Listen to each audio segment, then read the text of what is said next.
Welcome to Whisky.com, where fine spirits meet. My name is Lüning, Horst Lüning, this is my son Ben. And today we have the new Legent from Jim Beam together with some Dory. And the fan is noisy. Yeah. So on one hand, we have the flag of Japan, and on the other hand, we have the flag of what? Of Kentucky. Together we stand. And this is kind of the theme here with the Legend.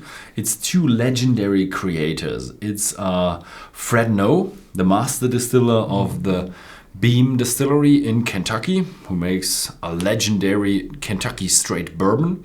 And then we have from the East, that's, what was his name again? It's, it is Shinji Fukuyo. Shinji Fukuyo, yeah. And he is, I think, one of the chief blenders of Suntory. And here you see the difference between the East and the West. We have, like, the highest person is the master distiller at the distillery, because it's a distillery. And then in Japan, we have someone who is the master blender, because the Japanese really put a lot of effort into creating the perfect whiskey by putting different casks together. And the Americans are, you have to have a good spirit and then you mature it in a cask. And that gives you a good spirit.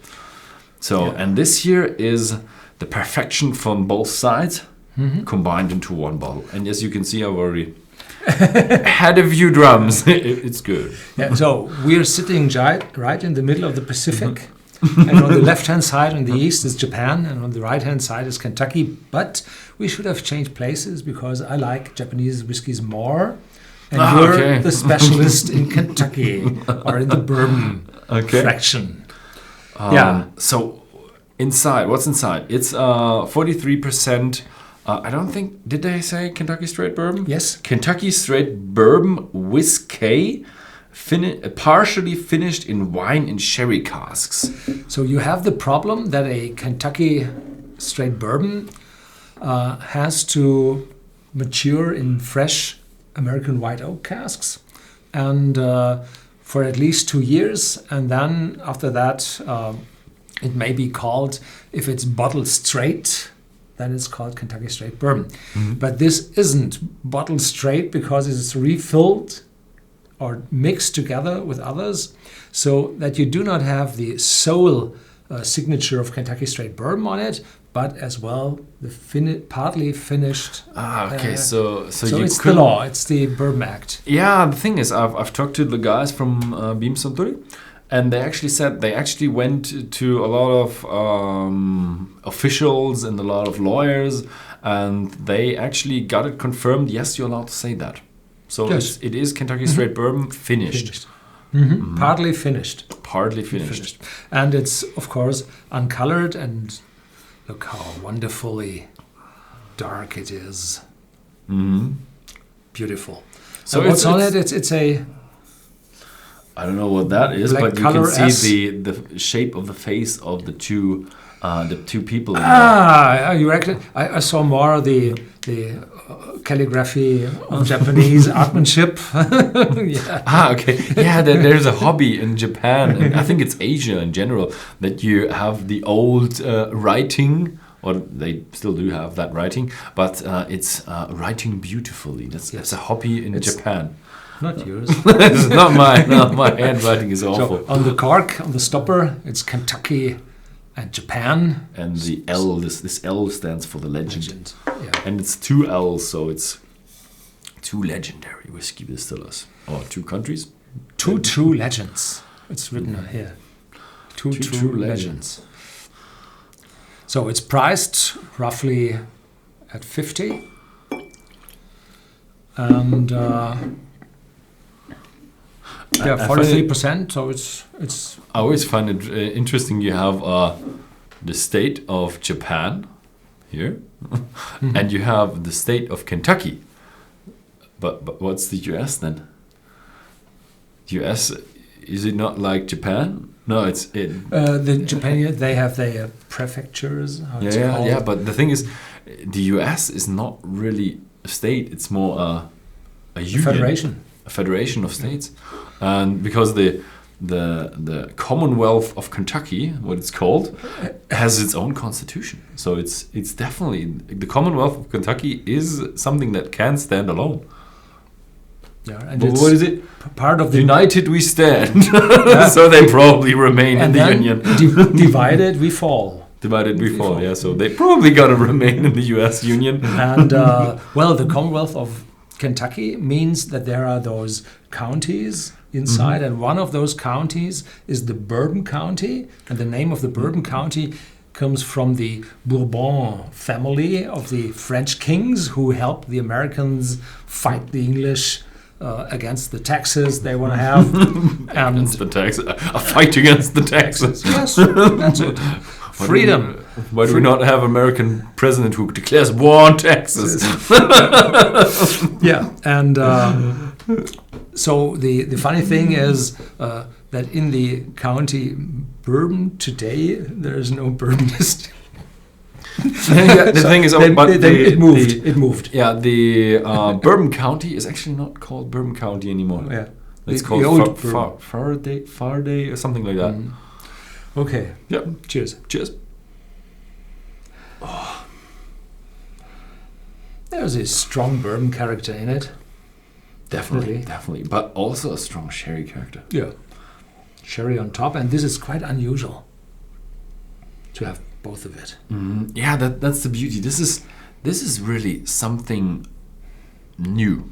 I know that there was a Jim Beam already, I think signature or a very, very, very expensive $400 or $300, I don't know, depends on where you buy it.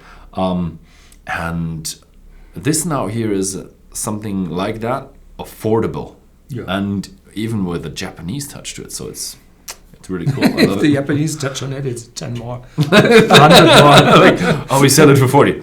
I know it's 50.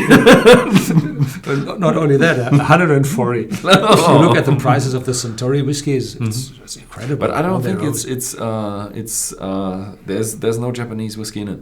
No. It's just the craftsmanship that Shinji Fukuyo. Yeah. Cheers.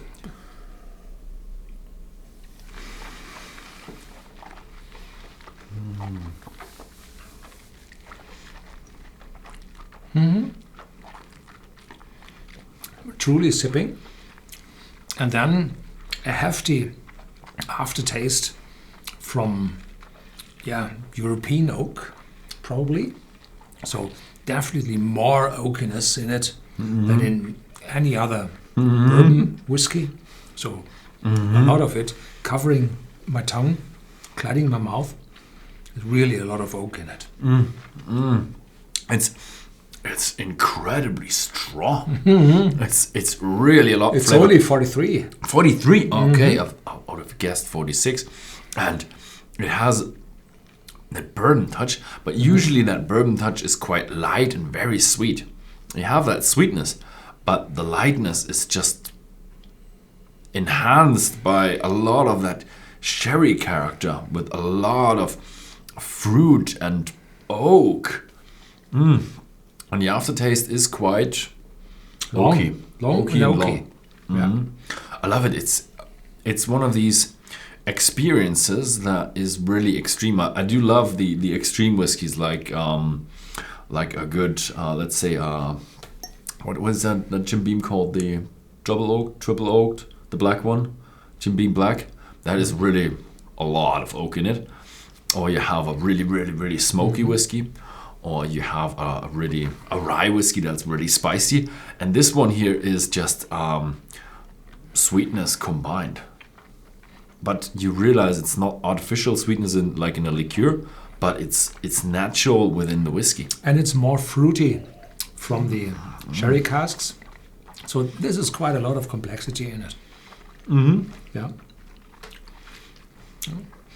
So here you can see how normally the Bourbon Act hinders the broad masses of the distillers in the US to bring out such innovative whiskies.